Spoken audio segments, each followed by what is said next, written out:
दीपक देता है रोशनी फैलाने की प्रेरणा, फलदायी वृक्ष देता है देने की प्रेरणा, मधुबन देता है महकते रहने की प्रेरणा, महान व्यक्ति देते हैं जीवन जीने की प्रेरणा। आओ प्रेरणा से दें हम सभी को प्रेरणा।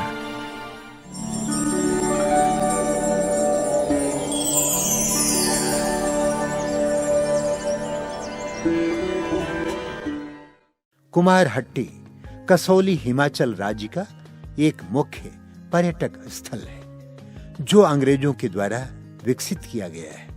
यहाँ का मुख्य आकर्षण है देवदार वृक्षों की श्रृंखलाएं। कुमारहट्टी कसौली ब्रह्मा कुमारीज ईश्वरीय विश्वविद्यालय की मुख्य संचालिका हैं आदरणीय राजयोगिनी विमला दीदी जी। आपका जन्म 1962 में हरियाणा राज्य के अंबाला कैंट में हुआ। बचपन से आप खेल कूद एवं समाज सेवा में विशेष रुचि रखती रही। आप गंभीरता, सरलता, निर्माणता, मधुरता और सहनशीलता आदि गुणों से परिपूर्ण है। सत्य की खोज में आपको 1970 में अंबाला कैंट से ईश्वरी ज्ञान की प्राप्ति हुई। आपने पहली बार 1972 में संस्था के मुख्यालय माउंट आबू में अव्यक्त बाप दादा से ईश्वरीय मिलन मनाया। परमात्मा से प्रेरणा प्राप्त कर 1980 से आपने अपना जीवन ईश्वरीय सेवा में संपूर्ण समर्पित कर दिया। तब से आप अंबाला, चंडीगढ़, मोहाली आदि स्थानों में सेवा प्रदान कर 1982 से कसौली में अस्थायी रूप से ईश्वरीय सेवा प्रदान कर रहे हैं। जन जन को ईश्वरीय संदेश देते हुए आपने अनेक कार्यक्रमों का सफल आयोजन किया। वर्तमान समय दीदी जी के नेतृत्व में 200 से भी अधिक विद्यार्थी ज्ञान योग से अपने जीवन को महान बना रहे हैं।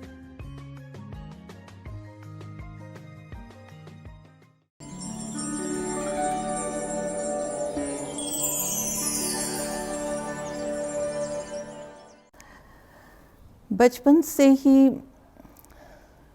अच्छे दिव्य गुण, अच्छे संस्कार फैमिली से हमें प्राप्त हुए। एजुकेशन के साथ साथ दिव्य गुण और दिव्य संस्कारों की पढ़ाई हमें अपने पेरेंट्स से, माता पिता से और हमारे ग्रैंड मदर जो थे वो बहुत ही अच्छे संस्कारी थे। भक्ति, पूजा पाठ इसके अंदर बहुत बिलीव करते थे। तो ऐसे माहौल में ही हमारा बचपन बीता। इंग्लिश स्कूल से हमने एजुकेशन ली, केंद्रीय विद्यालय से, तो भी हमें बहुत ही अच्छी रीति से बचपन में एजुकेशन का भी बहुत सहयोग मिला। मॉरलिटी हमारे जीवन में नेचुरल बन गई। धीरे धीरे जैसे जैसे बड़े होते गए तो एथलेटिक प्लेयर भी बने और हमें ग्रैंड मदर से बाबा की ईश्वरीय विश्वविद्यालय की नॉलेज के बारे में भी थोड़ी थोड़ी जानकारी प्राप्त होने लगी। धीरे धीरे दोनों ही पढ़ाई साथ साथ करते करते हमें स्पिरिचुअल एजुकेशन को भी जीवन में धारण करने की प्रेरणाएं प्राप्त होती गई। ईश्वरीय संग में रह करके ईश्वरीय शिक्षाओं का स्वरूप बनने का अभ्यास जब हमने करने लगे तो हमें बहुत ही ऐसा अनुभव होता था कि बड़े होकर के हम कुछ ऐसा काम करें जिसमें निस्वार्थ भाव हो, निस्वार्थ सेवा हो। क्योंकि अपने लिए तो हर प्राणी जी लेता है, कोई बड़ी बात नहीं है, लेकिन दूसरों के लिए जीवन जीना, दूसरों को सुख देना, दूसरों को सहयोग देना, दूसरों की मदद करना, इस तरह से अपने जीवन को हम आगे बढ़ाएं। ये प्रेरणा जब हमें ईश्वरीय विश्वविद्यालय की शिक्षाओं के माध्यम से प्राप्त हुई तो मन में आया कि इस यूनिवर्सिटी में हम एडमिशन लें और इस तरह की दिव्य गुणों की पढ़ाई अनेक आत्माओं को भी पढ़ाएं, अनेक आत्माओं को सुख शांति में जीवन जीना सिखाएं, खुद जिए औरों को भी जीने दें। यही तो है जिंदगी का रास्ता। तुम्हें अमन का, शांति का वास्ता। ये मन में गीत, पंक्तियाँ कुछ ऐसे गुनगुनाती रहती थी कि हमें कुछ करके जाना है।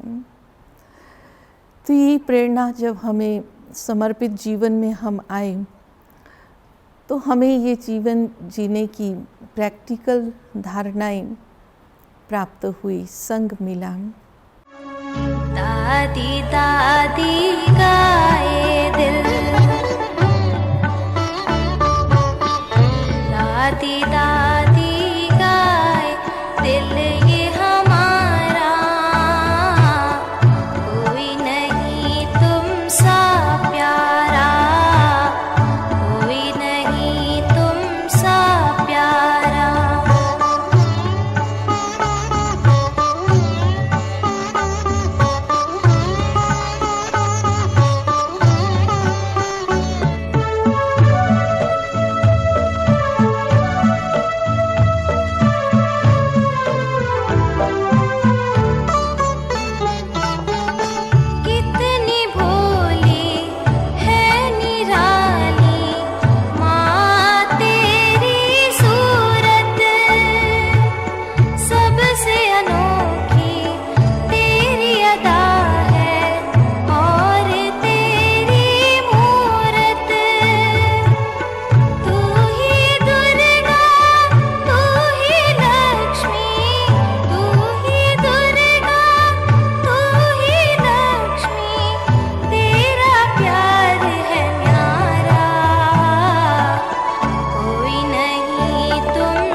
तो बड़ी दीदियों के सानिध्य में, कृष्णा दीदी, आशा दीदी, अम्बाला कैंट में, उनके जीवन को भी हमने देखा, बहुत प्रेरणा मिली।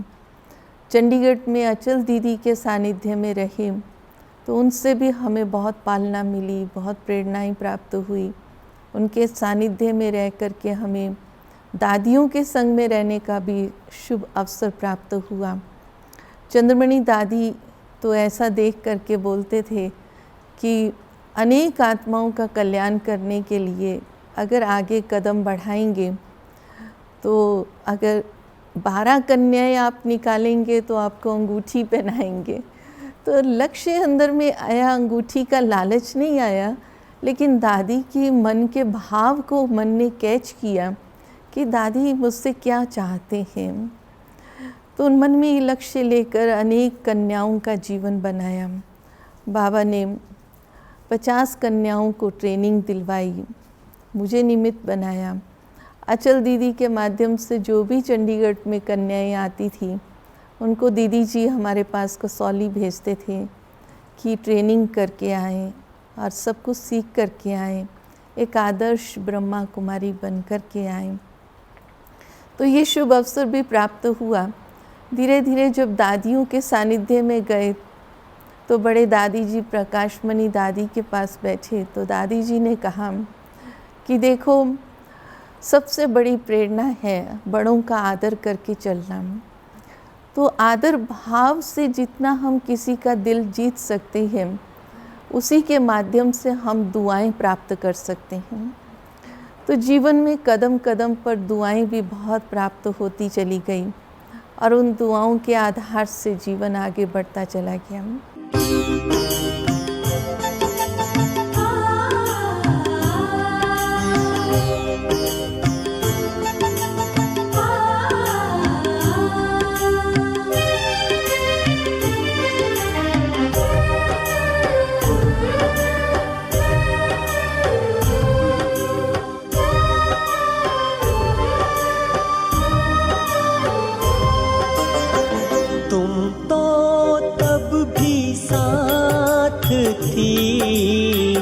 तुम तो अब भी साथ हो, तुम तो अब भी साथ हो, तुम तो तब भी साथ थी, तुम तो अब भी साथ हो, तुम तो अब भी साथ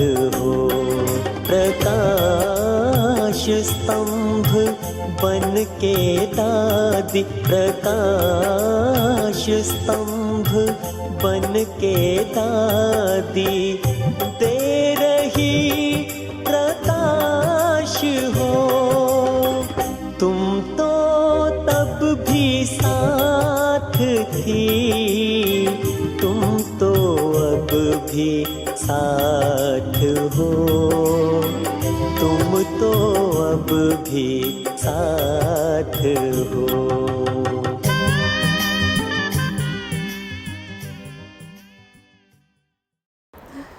और नीची पुरुषार्थ रहा जहाँ तक वो माया से युद्ध करने के लिए, माया की अनेक पेपर पास करने के लिए, अनेक प्रकार की परिस्थितियाँ और समस्याओं को क्रॉस करने के लिए स्वयं का पुरुषार्थ और शिव बाबा की याद की मदद इतनी मिलती रही कि जीवन की यात्रा आज यहाँ तक 60 वर्ष की आयु हो गई है, 40 वर्षों से समर्पित हैं लगभग।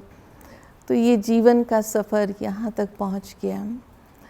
जैसे वो खवैया हमें भव सागर से पार कर आगे ले जा रहा है, कदम कदम पर उस शिव परमात्मा का अनुभव होता है कि जैसे उसके हाथ में हाथ है, उसकी छतर छाया के नीचे है और वो करण करावन हार हमसे करवा रहा है। हम तो उसकी कठपुतली हैं, वो जैसे चलाए वैसे चल रहे हैं। तो ये निमित्त भाव, सेवा भाव, आदर भाव और दिल की जो भावनाएं हैं, वो भाव के साथ जुड़ कर के बहुत दुआओं के पात्र बनाती चली गई। ऐसे आगे बढ़ते गए तो जीवन में सेवाओं का भी बहुत अवसर प्राप्त हुआ। अनेक VIPs की सेवाएं भी प्राप्त हुई, अनेक गांव-गांव की भी पैदल यात्राएं करके सेवाएं बाबा ने कराईं। अनेक आत्माओं का जीवन बाबा के सानिध्य में पहुंचाने के निमित्त बनाया। अभी एक पहाड़ी कसौली से यात्रा प्रारंभ की थी, उसके पश्चात इस समय पर 21 पहाड़ियों पर शिव बाबा के झंडे लहरा रही हैं और 21 परिवार ऐसे हैं जो बाबा के यज्ञ में पूर्णतया धारणा मूर्त स्नेही सहयोगी बन कर के हम बहनों का उमंग उत्साह बढ़ाते हुए और हम में हिम्मत और हौसला भरते हुए और दुआएं और अनेक प्रकार का सहयोग देते हुए आगे बढ़ रहे हैं।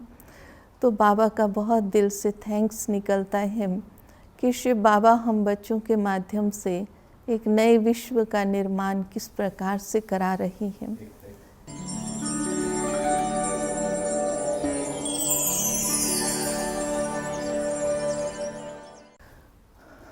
अब हम बाबा का शुक्रिया अदा करते हुए सभी ब्राह्मण कुलभूषण भाई बहनों को ये संदेश देना चाहते हैं कि शिव बाबा की श्रीमत पर जितना चलते जाते हैं उतना बाबा की एक्स्ट्रा मदद मिलती जाती है।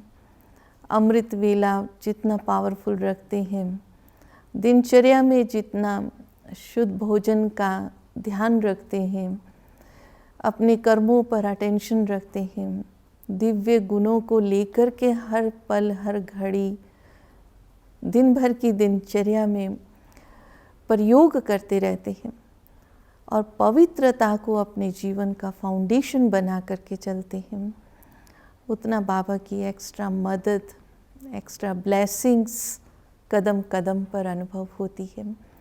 तो मेरा यही संदेश है कि शिव बाबा जो हमें रोज़ मुरली के माध्यम से शिक्षाएं देते हैं, प्रतिदिन वो स्लोगन और वरदान और कोई ना कोई मुरली का एक पॉइंट, जिस सब्जेक्ट पर बाबा की मुरली ज़्यादा चली है उस सब्जेक्ट की ऊपर विशेष अटेंशन दे करके सारे दिन की दिनचर्या को हम व्यतीत करते हैं तो बहुत ही आनंद आता है और तीव्र पुरुषार्थ ऑटोमेटिकली होता जाता है।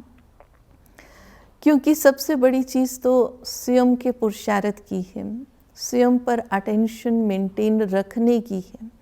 कई बार क्या होता है कि हम अटेंशन तो रखते हैं लेकिन उसे मेंटेन नहीं रख पाते हैं। बैलेंस नहीं बना पाते हैं। एक तरफ को बैलेंस जो है कर्म की ओर ज़्यादा और योग की ओर कम हो जाता है।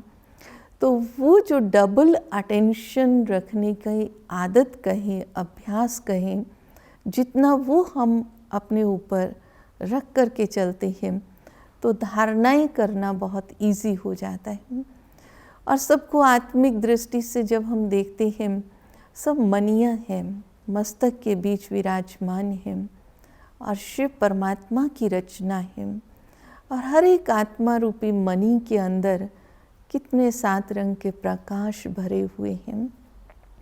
जो आत्मा सत्य स्वरूप है, प्रेम स्वरूप है, आनंद स्वरूप है, गुण स्वरूप है, शक्ति स्वरूप है, सुख स्वरूप है, पवित्र स्वरूप है। ये 7 रंग का प्रकाश, जो सफ़ेद प्रकाश पवित्रता का, लाल रंग का प्रकाश प्रेम का, जो हमारे हार्ट में ब्लड सर्कुलेट कर रहा है, आनंद का प्रकाश आसमान के कलर का, लाइट ब्लू कलर का, इसी रीति से सुख का प्रकाश सागर की तरह, हरियाली की तरह, शक्तियों का प्रकाश ज्योति की तरह, लाइट प्रकाश स्वरूप एक सुनहरी सूर्य के उदय की किरण के समान। जब ये 7 रंग का प्रकाश हम अपने आत्मा के अंदर अनुभव करते हुए अपनी मणि के प्रकाश को बढ़ाते चले जाते हैं तो नेचुरली हमारी जो दिनचर्या है बहुत अच्छी रहती है और हमारी एकाग्रता की शक्ति दिन प्रतिदिन बढ़ती जाती है। और यही 7 रंग के प्रकाश से प्रकाशित चैतन्य शक्ति आत्मा एक संतुष्ट मणि भी बन जाती है। और अनेक गुणों की मणि बनने से अनेक प्रकार की शक्तियाँ हमारे जीवन में ऑटोमेटिकली आती चली जाती हैं। क्योंकि जब गुण स्वरूप हम बन जाते हैं, गुणों को कर्म में प्रयोग करते करते जब हम स्वरूप का अनुभव करने लगते हैं तो वो शक्ति में परिवर्तित ऑटोमेटिकली होता है। शक्तियाँ अलग से प्राप्त करने की आवश्यकता नहीं रहती है। क्योंकि बाबा को क्या पसंद है? बाबा को तो गुणवान बच्चे पसंद हैं। तो आत्मा के अंदर जब गुणों की वृद्धि होती जाती है तो शक्तियाँ, गुण ही शक्तियों का रूप बन कर के प्रवाहित होने लगते हैं। तो ज्ञान सूर्य शिव बाबा से ब्लेसिंग्स ऑटोमेटिकली मिलती चली जाती हैं। जब ये धारणाएं हम अपने जीवन में करके चलते हैं तो सबकी दुआएं भी मिलती हैं, सबका प्यार भी मिलता है, सबका आशीर्वाद भी मिलता है और अनेक सुख की अनुभूति होती चली जाती है। धारणा का सब्जेक्ट हमारा बहुत पावरफुल चाहिए। ज्ञान सुनना सुनाना फिर भी इजी है, योग लगाना भी कुछ क्षण के लिए बहुत इजी है, लेकिन सेवा करना भी एक खिलौना है, सेवा का खेलना भी इजी है। लेकिन सबसे थोड़ा कठिन कहें, मुश्किल कहें या जिसमें बहुत अटेंशन की आवश्यकता है वो धारणा का सब्जेक्ट है। तो जितना हम धारणा में जीवन अपना बनाते चले जाते हैं उतना अपने पुरुषार्थ से अनेकों का पुरुषार्थ भी हम तीव्र करने में सहायक होते हैं। तो मेरा यही दिव्य संदेश सभी ब्राह्मण कुलभूषण भाई बहनों प्रति है कि अपनी चारों सब्जेक्ट के पिलर्स को पावरफुल रखते हुए अनेक आत्माओं को भी पावरफुल बनाने की स्काश देते चलें और आगे बढ़ते चलें। मधुबन कितना मधुर मधुर है, मधुबन कितना मधुर मधुर है, सदा ये आँखों में छाया है, सदा ये आँखों में छाया है। दिल वाला मधुबन का बाबा, दिल वाला मधुबन का बाबा दिल में समाया है।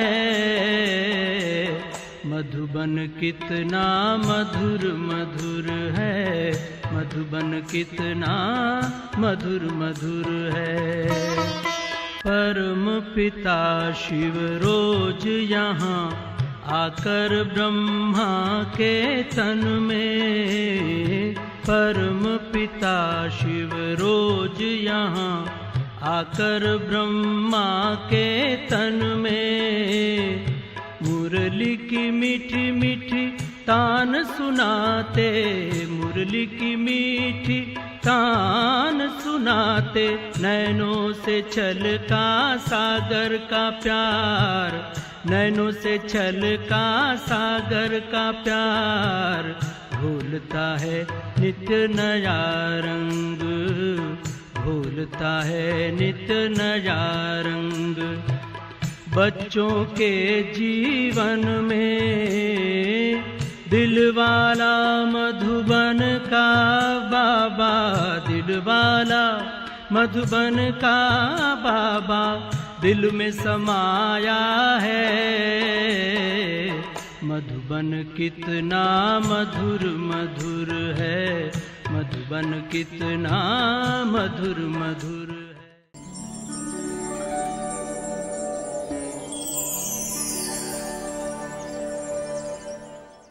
कुछ इनमें ऐसी चीज़ें हैं जो मैंने देखी जो बहुत रेयर देखने में आती हैं, और पहली है कि इस तरह की सेंस ऑफ डिटर्मिनेशन जो कि इस तरह की है कि बाकी सब सोचेंगे कि ये कार्य नहीं हो सकता और फिर भी वो ये कार्य जैसे कि करके दिखा देती हैं। फॉर एग्ज़ाम्पल एक बार यहाँ जानकी दादी आए शिमला सेंटर, और इधर का इनका सारा का प्रोग्राम बना हुआ था, एंड कसौली और धर्मपुर एरिया का उनका स्केड्यूल में ना था ही नहीं, और ये पूरा वेल डिफाइंड प्लान था। और हमने देखा कि बिमला बहन गई हैं और किसी ना किसी तरह से उनको, उनके आसपास वालों को कन्विंस करके दादी को उनके प्लान पूरा चेंज करवा के यहाँ सेंटर पे ले आई, जो कि एक अनइमेजिनेबल बात थी कि इन्होंने ऐसी बात कैसे कर दी। तो उनमें एक ऐसी सेंस ऑफ डिटर्मिनेशन है जिसकी वजह से वो ऐसे कार्य कर जाती हैं, और वो ऐसी डिटर्मिनेशन चाहिए, बिकॉज़ पहाड़ों में सेवा ऐसी है कि जब तक आप में ऐसी सेंस ऑफ डिटर्मिनेशन ना हो आप आगे सेवाएं कर ही नहीं सकते हैं। तो दीदी जी के अंदर बहुत ही करुणा भाव है और दीदी जी का बहुत बड़ा हृदय है। सब भाई बहनों को जो दीदी जी के साथ क्लास में आते हैं, संपर्क में आते हैं, सबको हमेशा ही कोई ना कोई गिफ्ट, टोली, सौगात अवश्य देते हैं। ऐसे दीदी जी का मिलना जो है वो बहुत सौभाग्य की बात है। हमारे यहाँ दीदी जी ने कोई हिमाचल प्रदेश के 12 जिलों में से 2 जिलों को कवर किया है सेवाओं के लिए, सोलन जिला और सिरमौर जिला। इसमें अनेक सेंटर खोले हैं, अनेक गीता पाठशालाएँ चल रही हैं, अनेक जगह बाबा के कमरे हैं जहाँ पर दीदी जी बीच बीच में चक्कर लगाकर वहाँ की आत्माओं की सेवा करती हैं, और जो भाई बहन इनके निमित्त बनाए हैं उनकी पालना जो है वो निरंतर करती रहती हैं। और जब मैं फ़र्स्ट टाइम दीदी से मिली तो सबसे पहले तो मुझे जो एक बहुत ही अच्छी विशेषता लगी कि वो इतने प्यार से, इतनी मिठास से वो बात करती हैं, इतना उनका नेचर इतना मतलब इतना प्योर है, इतना पीसफुल नेचर है कि जब मुझसे वो बात कर रही थी तो मुझे ऐसे लगा कि जैसे साक्षात जो देवी हैं, जो देवता हैं, वो सामने मतलब बैठे हैं, मुझसे बात कर रहे हैं। मतलब मुझे ऐसे लगा जैसे बाबा बोलते हैं ना कि देवता ही जो गुण है वो अंदर मतलब धारण करो। तो दीदी को देख के मुझे ऐसा ही लगा, इतने प्यार से वो समझा रहे थे, बात कर रहे थे मेरे से, मतलब एक एक बात में वो जैसे दृष्टि मेरे को देते जा रहे थे, और मुझे इतना लाइट फील हो रहा था उनसे बात करके। तो मतलब उनसे मिलके बहुत अच्छा लगा मुझे।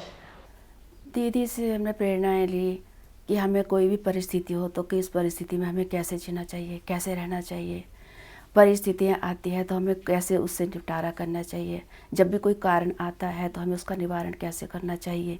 ये दीदी जी ने हमें बड़े सरल तरीके से बताया है। दीदी जी का जीवन जो है बहुत ही वो है निरंकारी, निराकारी, निर्विकारी जीवन बिताया, त्यागी, तपस्वी मूर्त दीदी जी है। जैसे बोलते हैं ना कि पहाड़ों की देवी, तो दीदी जी में वो सभी गुण हैं। दीदी जी बहुत सरल चित्त, स्नेही आत्माएं, स्थूल ही नहीं है, सूक्ष्म भी, हर तरह की उन्होंने बहुत सेवाएं की हैं, हार्ड वर्कर हैं। उससे हमें भी प्रेरणा मिली कि जैसे उन्होंने पहाड़ों में जगह जगह जा कर के सेवाएं की है, हम भी ऐसी सेवाएं करें। और बहुत ज़्यादा स्नेही हैं, त्याग तपस्वी हैं। जब कोई भी कार्य सेवा हो बहुत नम्र चित्त है, सफाई का कार्य हो, बहुत देखते हैं हम कि सफाई का कार्य हो, कोई भी स्थूल सेवा हो, तो इतने निर्माण भाव से करते हैं, बहुत अथक।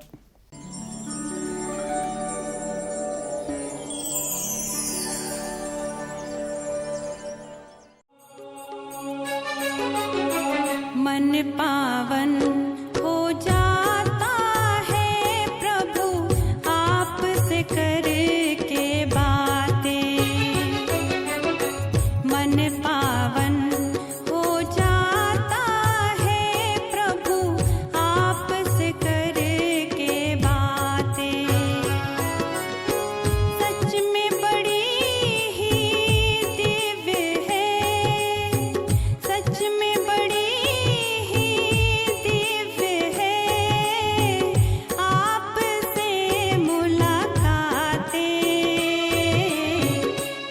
पावन हो जाता है प्रभु आपसे करके बातें।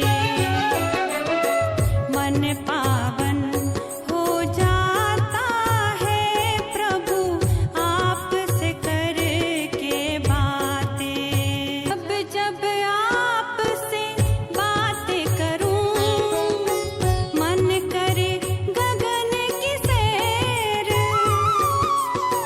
मैं तो उड़ने लगती हूँ, नहीं होते ज़मीं पे पैर। जब जब आपसे बातें करूं मन करे गगन की सैर। मैं तो उड़ने लगती हूँ, नहीं होते ज़मीं पर पैर। एक तुम ही तो मुझे समझते हो, एक तुम ही तो मुझे समझते हो, सदा स्नेह बरसाते। मन पावन हो जा